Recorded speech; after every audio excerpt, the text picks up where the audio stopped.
यतीम बच्चों का पेट पालने के लिए अमृता सेठ की कोठी पर काम करती थी। एक दिन बुखार की वजह से अमृता ने अपनी बेटी को काम पर भेज दिया और सेठ की गंदी नजर उसकी बेटी पर पड़ गई। फिर वो अमृता से बोला, इसे रात को मेरे पास भेज देना। जब अमृता ना मानी तो उसने उसे बेरोजगार कर दिया और मोहल्ले वालों को भी उसकी मदद करने से मना कर दिया। 3 दिन से भूख से बिलखते बच्चों को देखकर अमृता ने अपनी बेटी को सेठ के पास भेज ही दिया। वो मासूम बच्ची आंखों में आंसू लिए चली गई। जब सेठ उसके पास गया तो उसकी आत्मा कांप गई, क्योंकि वो बच्ची तो दोपहर की सख्त गर्मी थी। चिलचिलाती धूप में वो टूटी हुई चप्पल के साथ तेज कदमों से आगे बढ़ रही थी। चप्पल का पिछला हिस्सा इस कदर खराब हो चुका था कि उसकी एड़ियां सड़क पर लग रही थी। वो बार बार अपने माथे पर आने वाले पसीने को पोंछ रही थी। जब वो चलते चलते थक गई तो उसने एक नजर आसमान पर डाली, जहां पर सूरज पूरी ताकत से अपनी पूरी तपिश लिए उसके सर पर खड़ा था। प्यास से गला सूख चुका था, लेकिन बच्चों की भूख की फिक्र सताई जा रही थी। अमृता छोटे बच्चों को बड़ी बेटी के हवाले करके घर से काम के लिए निकली थी। अपनी ही छोटी सी बस्ती के लिए पिछली तरफ एक बाउंड्री लाइन थी। वहां पर बहुत अच्छी और महंगी सोसाइटी थी। वहां रहने वाले सभी अमीर लोग थे। इसलिए अमृता ने सोचा कि अगर इसे वहां पर किसी बंगले में नौकरी मिल जाए तो उसकी रोजी रोटी का बंदोबस्त हो जाएगा। लेकिन लगातार 4 दिन से वो वहां मौजूद बंगले वालों की मिन्नत कर रही थी कि ऊपर वाले के लिए उसे कोई नौकरी पर रख ले, लेकिन कोई भी उसे नौकरी पर रखने को तैयार नहीं था। 3 दिन हो गए थे, बच्चों ने पेट भरकर खाना भी नहीं खाया था। रोज वो बच्चों को चूल्हे पर पतीली में गर्म पानी रखकर बहलाती रहती कि खाना पक रहा है। कभी किसी पड़ोसन से उधार आटा मांगकर बच्चों को कुछ निवाला खिला देती। जब से इसके पति का स्वर्गवास हुआ था तब से इसके घर में भूखे रहने तक की नौबत आ गई थी। इसका पति एक चौकीदार था। वो महीने का अच्छा कमा लेता था। अमृता के 3 बच्चे थे, जबकि बड़ी और दोबारा पलटकर नहीं पूछा कि जिस आदमी ने उसकी जान बचाने के लिए अपनी जान दांव पर लगा दी, उसके बच्चे कैसे भूख के मारे सिसक रहे हैं। अमृता कई बार उस सेठ के पास भी जा चुकी थी कि मेरे पति ने आपके खातिर अपनी जान दे दी, ऊपर वाले के लिए हमारे हाल पर रहम करो। अगर माली मदद नहीं कर सकते तो मुझे नौकरी पर ही रख लो। लेकिन उन्होंने भी इसे दुत्कार दिया।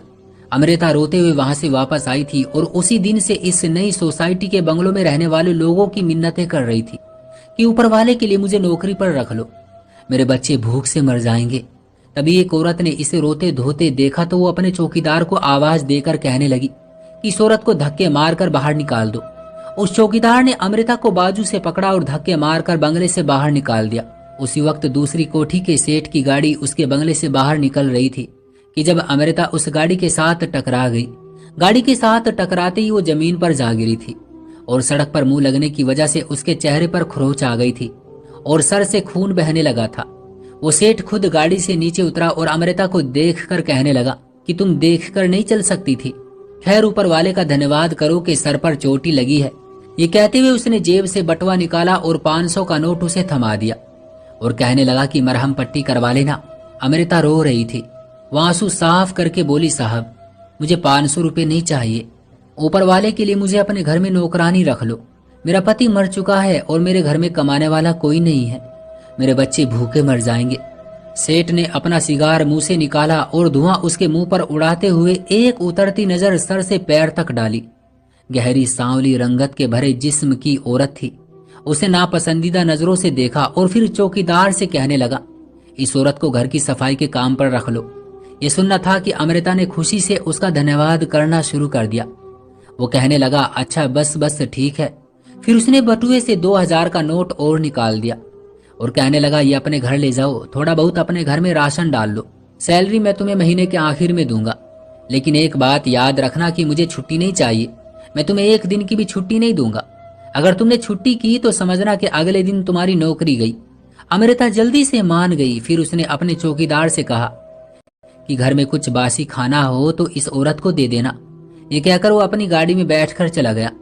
चौकीदार ने अमृता को बंगले के अंदर बुलाया। पहले तो उसने कहा कि अपनी मरहम पट्टी कर लो, फिर मैं तुम्हें काम बता देता हूँ। तुम्हारी किस्मत अच्छी है, आज ही नौकरानी छुट्टी करके गई है और साहब ने उसकी पक्की छुट्टी कर दी और तुम्हें रख लिया। मेरा साहब काम में कोताही बिल्कुल भी पसंद नहीं करता।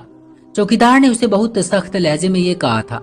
अमृता ने दुपट्टे के कोने से थोड़ा सा दुपट्टा फाड़ा और अपने सर पर बांध लिया। चौकीदार उसे समझाकर दोबारा से अपनी ड्यूटी पर चला गया। सेठ अपने घर में अकेला ही रहता था, क्योंकि ना तो इसके घर में कोई उसकी पत्नी थी और ना ही उसके कोई बच्चे थे। सिर्फ नौकर थे और किचन में एक बावर्ची था। अमृता ने सफाई रगड़ रगड़ कर की ताकि उसका काम पसंद आ जाए। दोपहर से शाम हो गई थी और वो थक चुकी थी। चौकीदार ने उसे बासी सब्जी भी डालकर दे दी, जिसे खुशी से वो अपने घर ले गई। 4 दिन बाद बच्चों ने पेट भरकर खाना खाया था। जिसे वो बासी सब्जी समझ रही थी, वो खराब सब्जी नहीं थी, बल्कि ठीक थी। बच्चों की तो जैसे दिवाली हो गई थी। अमृता जैसे जैसे बच्चों को निवाले खिला रही थी, उसके आंसू टप टप बह रहे थे। बच्चे बड़ी खुशी से एक के बाद एक निवाला अपने मुंह में ले रहे थे और 3 साल का बेटा तो छोले चुन चुन कर अपने मुंह में डाल रहा था। माँ से कहने लगा, माँ आज तो बहुत मजे का खाना लाई हो, कहाँ से लाई हो? अमृता कहने लगी, किसी ने दिया है, पेट भरकर खाओ बेटा। जब तक बच्चों ने पेट भरकर खाना नहीं खा लिया, अमृता ने एक निवाला अपने हलक से नहीं उतारा था। उसकी कोशिश थी कि बच्चे पेट भर के खा ले। जब बचा हुआ खाना खुद खाने लगी तो बड़ी बेटी ने पानी का गिलास उसके पास रख दिया और कहने लगी, माँ धन्यवाद है ऊपर वाले का कि उसने हमारी सुन ली। अगले दिन अमृता काम पर गई तो फिर उसे काम का असल अंदाजा हुआ था। बहुत बड़ा बंगला था, ऊपर नीचे दोनों